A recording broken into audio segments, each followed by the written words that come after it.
Hello, everyone, and welcome back. Thank you again for staying with us. I am joined by Colin from Ubisoft Montreal. Hello, sir. Hi, how you doing? We are talking Watch Dogs 2, Yeah. a game that I just recently played and I'm pretty jazzed about. Yeah, the event in the press event in San Francisco. Fitting in that Yeah. it's the setting of your game. Exactly. I feel like you guys planned that out from the start. Yeah, we did actually. When we were actually on Watch Dogs 1, and we were doing a press event, and a bunch of us were walking around in San Francisco, and we were going, we should do a game here. We should try to do the sequel here. This city is so awesome. It's be perfect for it. It's perfect open world fodder. Yeah. I do want to, obviously I just want to chat with you about the game, but Sure. the reason why we're here today in New York City is that we just recently revealed PlayStation 4 Pro. Watch Dogs 2, of course, is going to be leveraging some of that technology. I mean, what is that like for you guys as developers? I mean, what is the Pro letting you do? Yeah, so, well, I mean, as a developer, it's always really exciting when you have more GPU and hardware to work with because it allows you to see the game and kind of render the game out and be more true to the vision that you have.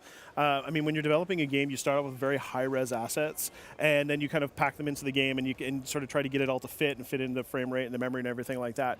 And so when you see the game on the PS4 Pro, it's like so much closer to our vision. The details there, it just kind of pops off the screen, and I don't know, it's just kind of, it's so cool to see your work like look that shiny and spectacular. Just glowing. Yeah. It just glows. And actually, I really like that because truer to our vision is, I think, an important point to make there. Because it's not just about like if you have a 4K display or not. It's also about like that hardware being able to push a little bit harder and kind of showing off what you guys have done from the source material. Exactly. Right? Yeah. Well, there's so much detail in the world, in the city, the texture detail that's in the buildings.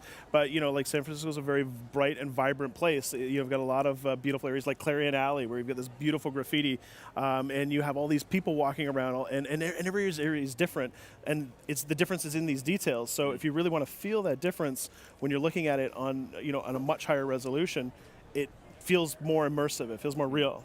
But of course, Watch Dogs 2 is also available on PS4 Standard. It's going to look great and play great on both. So let's talk about the game then, because that's obviously why we're here. Tell me a little bit about what your role was on this project. Okay, so I'm the animation director, but I also take on the role of Living City direction as well too. So basically, that's all of the animation for the main character, the AI in the game, but also the civilians who are their own form of AI. And then combining that with all the different clothing and kits, because it's a very diverse city, so you want to feel that each person is different as you go around. So, the people in Chinatown are different than the people in the Tenderloin, and the people in Silicon Valley are different than the people in Oakland, and they act and talk and behave and, in some ways move differently. That's like a huge amount of responsibility, dude. Yeah. That is a lot of stuff going on. Yeah. How do you have the hours in the day for that? Well, we have a really big team for that, and team effort. Team not effort just you. for sure. No, absolutely, and we have people that are just dedicated to going around and looking at each area, and just the time it takes to just go around the whole world and just study each area and see if it matches the planning that we did. And we have huge Bibles of artwork to kind of show us how each area is going to be different, so we can coordinate all the the character meshes and and also to coordinate with the world, because the people in the world have this symbiotic relationship. Yeah. So then tell me a little bit, because obviously this game is kind of very near and dear to me already, because it's set in a place that I've lived for so many years, right? Were you guys just chilling in San Francisco for like just forever, taking pictures, studying? I mean, tell me a little bit about the research process. Well, we did 2 scouting trips to San Francisco, but of course, we have the edge. That's it. That's all you needed. It's all we needed, because. But you have a team, we have a team, but we also we travel there a lot because our one of our offices is there, and but it is also a really easy city to kind of like. To study online, right? We have a lot of tools online, and we have a resource team in Paris that helped us build a research tool that allowed us to kind of go street by street, city by city. We could look at things like the crime statistics in certain areas, and all this data we brought in from public resources, and it's all streamed into this tool that we have called the World Texture Facility, and it helps us basically understand how to build a world. But yeah, a lot of it is just being on the grounds. I walked around San Francisco and the Bay Area actually for a couple of days with a big 70 mil lens, just shooting photo after photo of people, just to try to understand how people are different. What is the difference that we're going to feel as you move through each area. So then tell me a little bit about Marcus Holloway, our hero here, because he's quite different from the original hero in Watch Dogs. Yeah, well, San Francisco is a new city with a different look than Chicago, and Marcus is a kind of a reflection of the Bay Area. He's a native of Oakland. And he's Oakland. Yeah. And native of Oakland, and he's a talented young hacker. In the story, we're playing as DedSec, and DedSec was the hacker faction from Watch Dogs 1. So we've kind of flipped the stakes a little bit. And but Marcus has been singled out and profiled by the CTOS system as somebody who's dangerous, and he's not. He doesn't start out being dangerous, and so.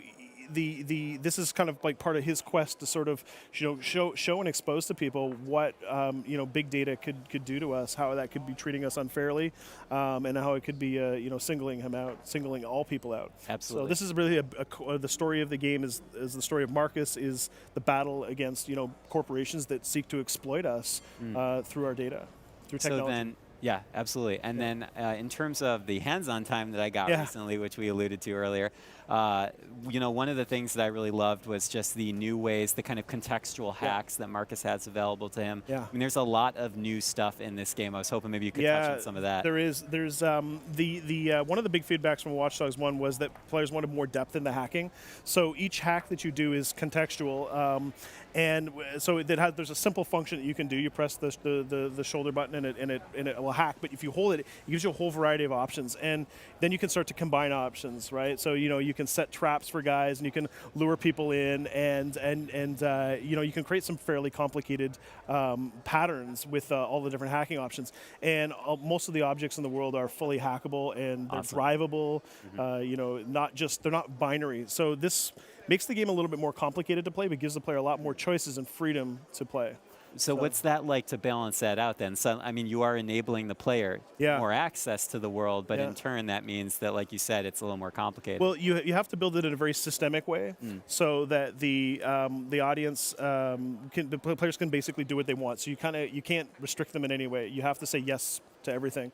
So in a way, we kind of have to just trust the player, but don't screw this up. Well, grab them by the lapel. Yeah, but then they will do things that we don't expect. Yeah. But that means that everybody's experience of Watch Dogs will be slightly different, right? So it's not a binary game. It doesn't play out the same way for everybody. I may go in and absolutely, destroy everybody in a layout and cause chaos and mayhem. You might go in and just sneak in with your drones and completely go in undetected, and any combination of the two things could happen. Yeah, yeah. And then tell me a little about the alternative play styles, because that's one thing that I've, when I was talking to some of your colleagues about, I mean, the sort of difference between combat, stealth, like drone hacking. I mean, these are pretty different ways to approach one given situation, right? They are, and you have to design the levels in a way that allows the player to kind of play and have a good experience in any way they want to play.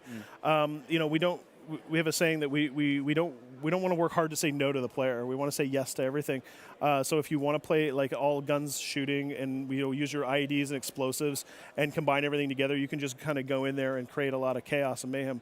But if you have the drones and you have all of the objects in the world, and as you start to combine this together, you can play this either trickster approach where you kind of use your tools to take people out, or you can just go completely ghost. And it's kind of a challenge to play it that way because it's a little bit more. You got to think a little bit more, but also the tools allow you to play in a way where you're not always falling into combat. Sometimes in a stealth game, you're forced to go in, and as soon as you get spotted, you get shot. Well, you can play most of Watch Dogs without even, a lot of areas you can play without ever even entering the layout. You can do it all remotely through the drones, through the hackable objects, and there's just like an endless number of options that you can try. That is so rad. I love that. I'm just more and more pumped now. Yeah. That was the whole purpose of this interview, by the way, just to jazz me up for launch. So then tell me a little bit about the other thing that you guys were showing off recently was the bounty mode, which the is online a mode. Sort of both cooperative and competitive element to Watch Dogs 2. Tell us a little bit about that. So the mode that you played was the bounty mode, but we also have seamless co-op, and we have the invasion mode as well. So there's the three modes. So the invasion mode is pretty much the same as in Watch Dogs 1. where a player will invade your game space and will try to steal your data. Then we have the co-op mode, which you played with one of our demoists, and she probably saved your butt a bunch of times. Actually, we tried to go stealth, and it failed miserably, okay. And I think I got her in a lot of trouble. But that's okay. We made it. She was prepared for that. She was. So that, but then co-op is a great way to sort of tackle a lot of the open world stories. But then you play bounty mode. So bounty mode is where one player basically has to survive against 4 other players, but you have the whole city at your disposal.